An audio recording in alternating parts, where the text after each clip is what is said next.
नमस्कार, मैं अशोक कुमार पांडे और स्वागत है आपका टीसीएच पर। रायबरेली से एक बहुत बड़ी और बहुत बुरी खबर आई है। रायबरेली आप जानते हैं कि राहुल गांधी वहां से चुनाव लड़ रहे हैं और राहुल गांधी की जीत लगभग पक्की मानी जा रही है। रायबरेली कांग्रेस का पुराना गढ़ रहा है। सोनिया गांधी पिछली बार से वहां जीत रही थी, इस बार राहुल गांधी ने चुनाव लड़ा है।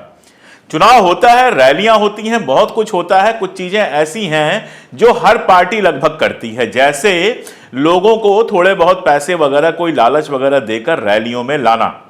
अमित शाह की चल रही थी रैली और अमित शाह की रैली में पॉलिटिक्स के एक पत्रकार राघव त्रिवेदी, युवा पत्रकार हैं, उनकी रिपोर्ट्स काफी चर्चित रही हैं। राघव त्रिवेदी वहां पर रैली को कवर कर रहे थे और कवर करते समय कुछ महिलाओं से उन्होंने सवाल किए तो महिलाओं ने बताया कि गांव के प्रधान 100-100 रुपए लेकर उनको लेकर रैली में आए हैं।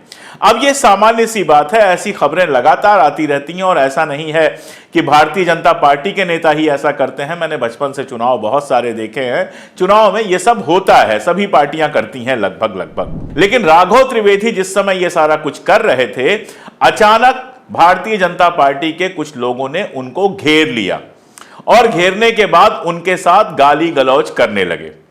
राघव त्रिवेदी का कहना है कि गाली गलौज जब वो कर रहे थे तो उनका कहना था कि वो वीडियो हमें दे दो। जाहिर है कि कोई भी पत्रकार अपना वीडियो कैसे दे सकता है। कोई भी पत्रकार जब फील्ड में रिपोर्ट करने जाता है तो वो इस तरह की रिपोर्टिंग करता है जिससे वो सच्चाई सामने आए, जो सच्चाई अभी तक लोगों के पास नहीं है। और रायबरेली में रैली चल रही है अमित शाह की। अमित शाह इस देश के गृह मंत्री हैं, जिनके जिम्मे है इस देश की सुरक्षा, शांति, ये सारी चीजें मेंटेन करना किसी और के नहीं, अमित शाह जी के जिम्मे है। यूपी में सरकार है योगी आदित्यनाथ की और योगी आदित्यनाथ कहते हैं कि गुंडे यूपी से बाहर चले गए हैं, यूपी में शांति है। अभी अनुराग ठाकुर वहां बयान देके आए हैं कि यूपी में अब ठंडी हवाएं चल रही हैं, शिमला जैसी हवाएं चल रही हैं। कहना यह चाह रहे थे कि गुंडागर्दी यूपी से खत्म हो गई है। अब रैली चल रही है, रैली में पत्रकार कवर कर रहा है, सवाल पूछ रहा है, वो आपसे बर्दाश्त नहीं होता तो उनके साथ गाली गलौज, झूमा झटकी पहले शुरू होती है। और जब इतने से भी काम नहीं चलता है तो उनको बाकायदा हैकल करके मंच के पीछे ले जाया जाता है। वहां 30, 40, 50 लोग उनके साथ मारपीट करते हैं और मारपीट करने के बाद उनको मंच के पीछे एक कमरे में बंद कर दिया जाता है। ये लोकतंत्र है। घूम घूम कर अभिव्यक्ति की आजादी की बात करते हैं सुशासन की, बात करते हैं अमृत काल की। और इस अमृत काल में एक युवा पत्रकार के सवाल पूछने पर हालत यह होती है कि उसके साथ गाली गलौज, मारपीट और जाने क्या क्या होता है। अभी हालत यह है, मेरे पास किसी ने ढेर सारे वीडियोस भेजे, वहां से ही अभी हालत यह है कि राघव त्रिवेदी को बुरी तरह से चोटें आई हैं, वो बिस्तर पर पड़े हुए हैं और अस्पताल में उनका इलाज चल रहा है। अस्पताल में लेटे लेटे एक पत्रकार ने उनसे जब पूछा, डिटेल्स मांगी, तो उन्होंने डिटेल बताई। उनकी आवाज सुनिए, आवाज का दर्द सुनिए और जानिए कि वहां कितना बुरा हुआ है। ये वीडियो देख लीजिए, उसके बाद मैं आगे बात करता हूं। इतनी पिटाई के बाद मेरा कैमरामैन डर के भाग गया क्योंकि उसके पास कैमरा बहुत सामान था। मुझको बेवजह गालियां दे रहे थे, मुल्ला बुला रहे थे, कह रहे थे तुम मुल्ले हो साले। जबकि मैं तो बस सवाल कर रहा था, वहाँ पर पूछ रहा था। क्या नाम है? मेरा नाम राघव त्रिवेदी है। तो आपको मुल्ला बुलाया जा रहा था? वो कह रहे थे कि तुम मुल्ले हो। कोई क्या कपड़ों से मुल्ला लगता है? कोई अपनी दाढ़ी से मुल्ला होता है क्या? और मुल्ला होना भी क्या गलत है? अब मैं सवाल ही तो कर रहा था कि आपके सामने महिला बोल रही है, सही बोल रही है, झूठ बोल रही है, और एक आध तू रुक, अभी तुझे बताता हूँ। क्या थोड़ा आपकी तबीयत इस स्थिति में नहीं है कि आपसे सवाल इतने कर सकें, लेकिन हुआ क्या था, कुछ वाकया बताएंगे? सर, वाकया इतना बताऊंगा कि इस देश की पुलिस और मीडिया पर आज मेरा भरोसा उठ गया। मैं 2 पुलिस वालों का हाथ पकड़ के खींच रहा था कि सर मुझे बचा लीजिए, उन्होंने भी नहीं बचाया। मैंने कई पत्रकारों से भी रिक्वेस्ट की, उन्होंने भी नहीं बचाया। तो आज मेरा दिन है, कल उनका दिन आएगा, तब कोई फिर नहीं बचाएगा। उस समय घटना क्या हुई थी, आप कर क्या रहे थे ऐसा? मैं लोगों से सवाल कर रहा था।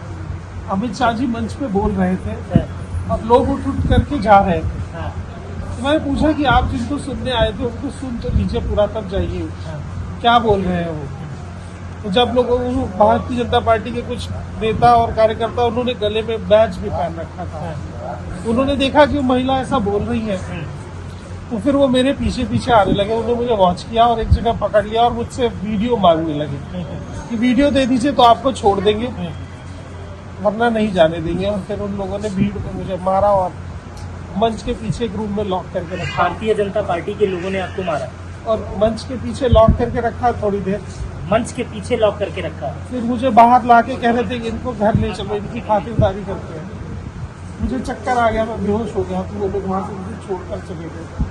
फिर कुछ लोगों ने एम्बुलेंस बुला के मुझे यहाँ पहुँचाया। आप किस तरह के सवाल कर रहे थे लोगों से? मैं यही पूछ रहा था कि मुद्दे क्या है। तो एक व्यक्ति आए थे, मोदी जी का बहुत बड़ा फोटो नहीं बनता, मुझे अच्छा लगा। मैंने उनसे भी बात की कि आप मोदी जी की इतनी बड़ी तस्वीर लेकर आए हैं। मैंने कहा मोदी जी मुझे पसंद है, अच्छी बात है। अगर कोई ये भी कहता है कि उसे नहीं पसंद है, सबका स्पेस होना चाहिए ना इस देश में। तो अगर आप अपनी बुराई नहीं सुन सकते हैं तो आप मारेंगे मुझे, कुछ तो मारिए। यहाँ पर जो मौजूद है उन्होंने बताया कि आप ये पूछ रहे थे कि पैसे लेके आए हैं। कुछ लोगों ने पैसे लेके आए थे, ये बात कही। महिला ने ये बात कबूली। क्या मुझे क्या प्रधान जी गाड़ी से लाए, उन्होंने कहा था 100 रुपये भी देंगे। तो मैंने मजाकिया अंदाज में उनसे पूछा कि मुझे तो 200 दे रहे थे। उन्होंने कहा नहीं हमें 100 ही मिल रहे हैं, प्रूफ है मेरे पास। मैंने बस उस बात को उनसे वेरीफाई करना चाहा कि लोग ऐसा कह रहे हैं, क्या ये सच है? तो उन्होंने कहा नहीं। मैंने कहा ठीक है कोई बात नहीं। और उसके बाद से उन्होंने कहा कि मुझे वो क्लिप दीजिए जो आपके पास है, वरना हम मानते नहीं। अभी डॉक्टरों ने क्या बताया है? मेरे पेट में मुझे बहुत दर्द हो रहा है, हाँ, क्योंकि मेरे पेट में बहुत बाहर है। अभी मेरा वॉलेट भी छीन लिया गया है और मेरे पेट और चेस्ट में बहुत भूसे मारे गए हैं सर। मैं किसी तरह से इसलिए मैं अपना फ़ोन और अपना इक्विपमेंट्स बचाना चाह रहा था। और आज पहली बार मुझे महसूस हुआ है कि जब 40-50 लोग मारते हैं आपको, तो आप उस चीज़ को एक्सप्लेन नहीं कर सकते। उनमें से बहुत सारे लोग बेरोजगार होते हैं। तो ये हालत है कि अब कोई पत्रकार आपकी रैली भी कवर नहीं कर सकता। मैं ये नहीं कह रहा हूं कि अमित शाह जी ने आदेश दिया होगा कि पत्रकारों के साथ मारपीट करो। मैं ये भी नहीं कह रहा हूं कि किसी बड़े नेता की यह कार्रवाई होगी। मेरे 3 सवाल हैं। पहला सवाल यह है कि हर रैली में पुलिस होती है और जो मारपीट के वीडियोस दिखाई दे रहे हैं जिसमें उनको हैकल किया जा रहा है, गाली गलौज दी जा रही है, उसमें भी पुलिस साफ साफ दिखाई दे रही है।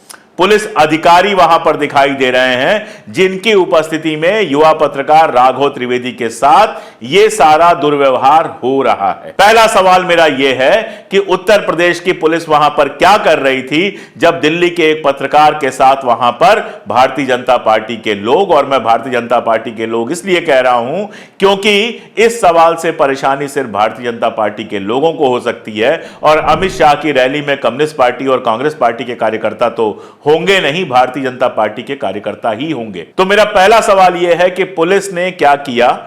पुलिस की उपस्थिति में एक युवा पत्रकार के साथ यह सारा कुछ होता रहा और पुलिस हाथ पर हाथ धरे बैठी रही।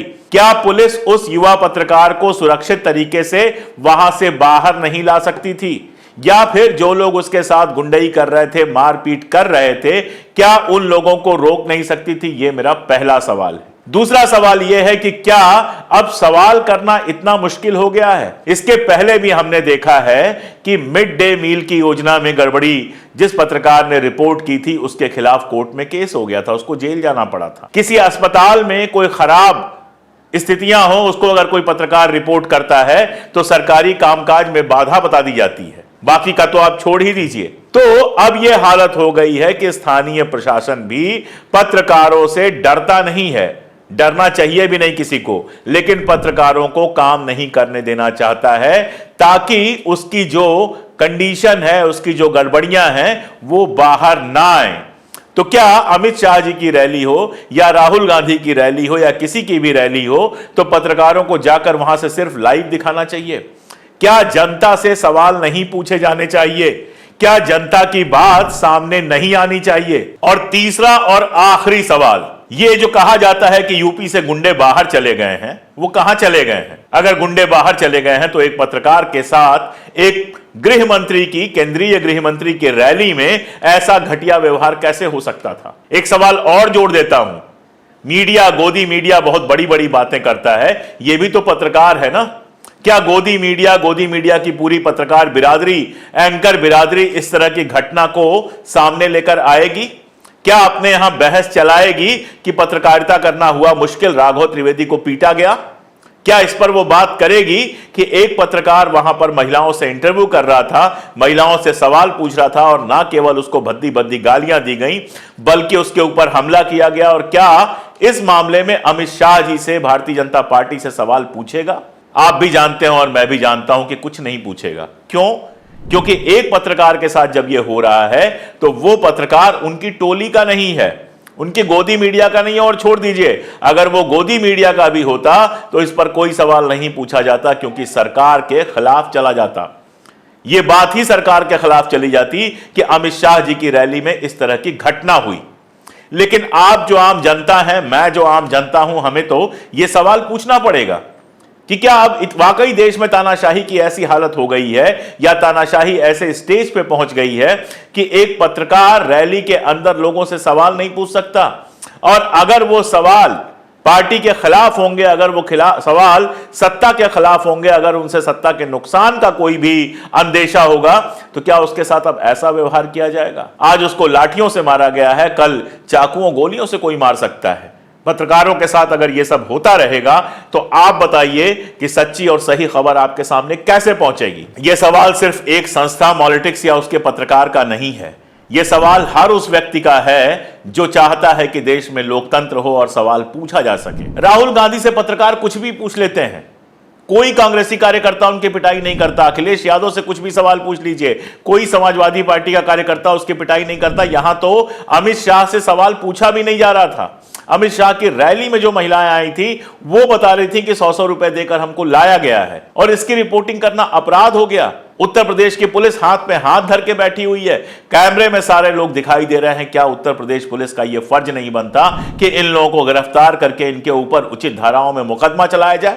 क्या यह इतनी बड़ी बात हो गई है कि पूरा प्रशासन बिल्कुल इस पर खामोश रहेगा? सत्ताएं बदलती हैं, चुनाव होता है, आज किसी की सरकार है, कल किसी की सरकार होगी, परसों किसी की सरकार होगी, लेकिन पत्रकार का काम होता है जनता के बीच में जाना और सच को ढूंढ कर लाना।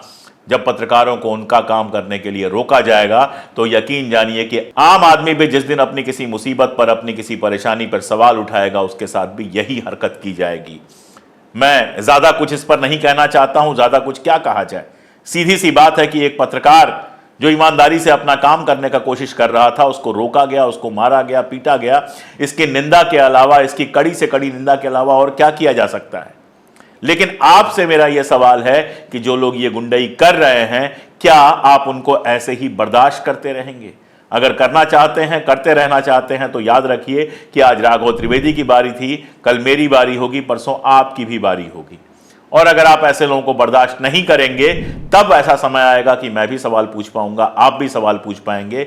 देश का हर नागरिक अपने हक की आवाज उठा पाएगा। आज के लिए इतना ही, बहुत शुक्रिया।